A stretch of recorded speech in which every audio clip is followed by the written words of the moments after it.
Segundo o Catecismo da Igreja Católica, as virtudes são disposições firmes e habituais para praticar o bem, mas não só praticar o bem, mas dar o melhor de nós mesmos, com todas as nossas disposições físicas e espirituais para o bem comum. As virtudes, elas são definidas em dois grandes grupos, sendo as virtudes cardeais e as virtudes teologais. Nesse vídeo abordaremos as virtudes cardeais. As virtudes cardeais, elas são virtudes que podem ser adquiridas pelo esforço humano, ou seja, com a nossa disposição interna, nós podemos adquiri-las. E são virtudes que, a partir da disposição interna, nos guiam nossa vida ética. Como a própria palavra diz, cardo, em latim significa eixo ou dobradiça, ou seja, são aquelas virtudes que conduzem a nossa vida moral, a nossa vida em sociedade. Começando pela virtude da prudência, é aquela virtude que, segundo Santo Tomás de Aquino, é aquela virtude que conduz todas as outras virtudes, ou seja, é a auriga virtutum, ou seja, a condutora de todas as virtudes, a mãe de todas as virtudes, porque é aquela virtude que coloca nossas disposições internas para guiar todas as outras virtudes que serão abordadas ainda nesse vídeo e em vídeos futuros, de você tomar a decisão certa, no momento certo, considerando todas as suas disposições. Não se trata apenas de uma cautela, de um medo de agir, não, mas é uma análise do todo para tomar a decisão certa, no momento certo. Passando para a segunda virtude, nós temos a virtude da justiça, considerado por São Tomás de Aquino como aquela virtude que faz com que nós demos ao outro aquilo que lhe é devido, mantendo o equilíbrio e a harmonia, ou seja, dar a César o que é de César e a Deus o que é de Deus. Santo Tomás de Aquino, ele classifica a justiça em três grupos, sendo a justiça comutativa, a justiça distributiva e a justiça legal. A justiça comutativa regula as relações entre os indivíduos, garantindo que as trocas e acordos sejam justos e equitativos. A justiça distributiva diz respeito à distribuição dos bens comuns por parte da comunidade ou do Estado, assegurando que os recursos sejam distribuídos de forma proporcional às necessidades e méritos dos indivíduos. A justiça legal, por sua vez, refere-se às obrigações dos indivíduos para com a sociedade, cumprindo as leis e contribuindo para o bem comum. E em terceiro lugar, nós temos a virtude da fortaleza, considerada por São Tomás de Aquino como aquela força moral que permite que nós continuemos firmes e perseverantes, mesmo diante de todas as adversidades que podem surgir. Não se trata apenas de uma força física, mas de uma força interior, de uma força da alma, que permite que a gente persevere no que é certo, no que é justo, mesmo diante de todas as provações, mesmo diante de todas as adversidades, nós nos permanecemos firmes e íntegros diante daquilo que é o certo, diante daquilo que é justo. Santo Tomás de Aquino divide a fortaleza em dois grupos, sendo a resistência e a ação audaz. A resistência é a capacidade de suportar pacientemente as dificuldades, dores e sofrimentos que a vida apresenta, sem desanimar ou perder a esperança. A ação audaz, por outro lado, é a disposição para enfrentar desafios e perigos em prol do bem, agindo com coragem e determinação. Isso inclui tomar iniciativas difíceis, defender causas justas e enfrentar situações que exigem bravura e comprometimento. E por último, mas não menos importante, nós temos a virtude da temperança. Essa virtude é aquela virtude que regula nossa atração pelos prazeres, pelos bens criados, para um uso equilibrado, sem deixarmos sermos dominados por os bens criados. Essa virtude permite que nós não nos igualemos aos animais.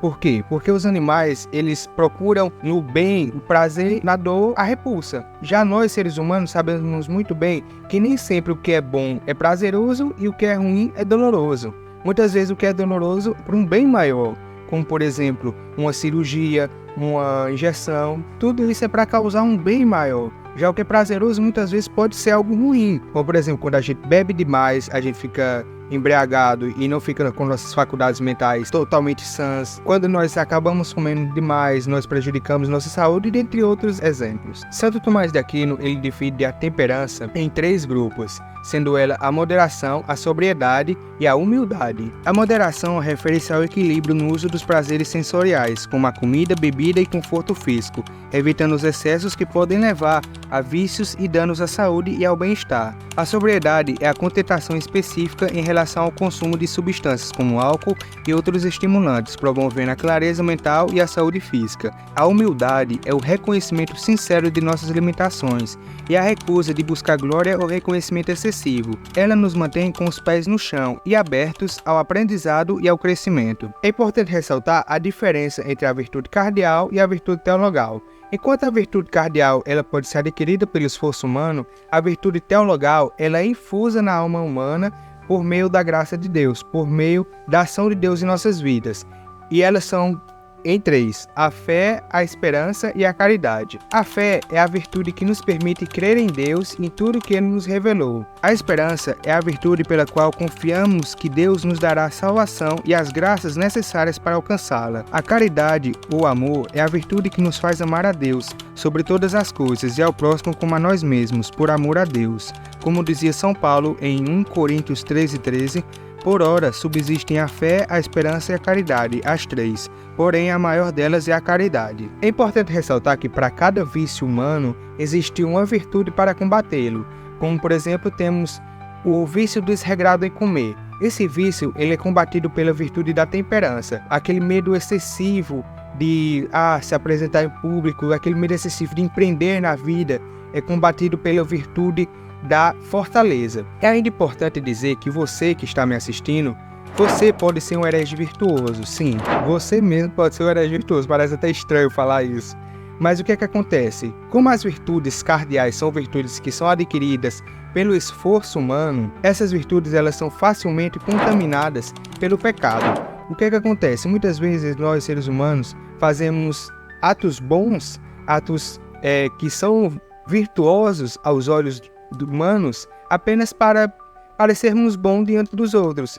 E quando o ser humano faz isso, essa virtude é de pouca valia aos olhos de Deus, porque está impregnada pelo vício da soberba, do orgulho e dentre outros vícios e pecados que podem ter. Como por exemplo, nós temos diversas instituições mundo afora que fazem caridade, que dão educação, mas que no fundo sempre têm um interesse próprio.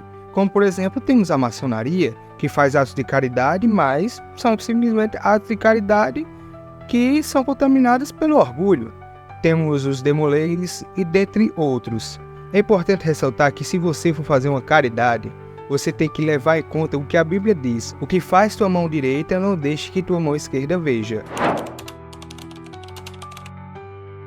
Só que apesar de o ser humano ele fazer muitas vezes atos caridosos, atos virtuosos, aos outros seres humanos para parecer bom aos olhos humanos, a misericórdia de Deus é tão grande, é infinita, na verdade, a misericórdia de Deus é infinita para ver, para considerar essas virtudes mesmo impregnadas pelo pecado, como diz São Francisco de Sales em seu livro Tratado do Amor de Deus, na qual ele cita que, apesar do rei Nabucodonosor, rei da Babilônia, ser um pagão, ele com suas ações contribuiu para os planos de Deus, fazendo que Deus recompensasse ele com o Egito, como recompensa por ter combatido a guerra contra Tiro de forma justa. Com isso, acrescenta até mesmo o próprio São Jerônimo. Nós ficamos sabendo que até os próprios pagãos fazendo bem não ficam sem recompensa no juízo de Deus.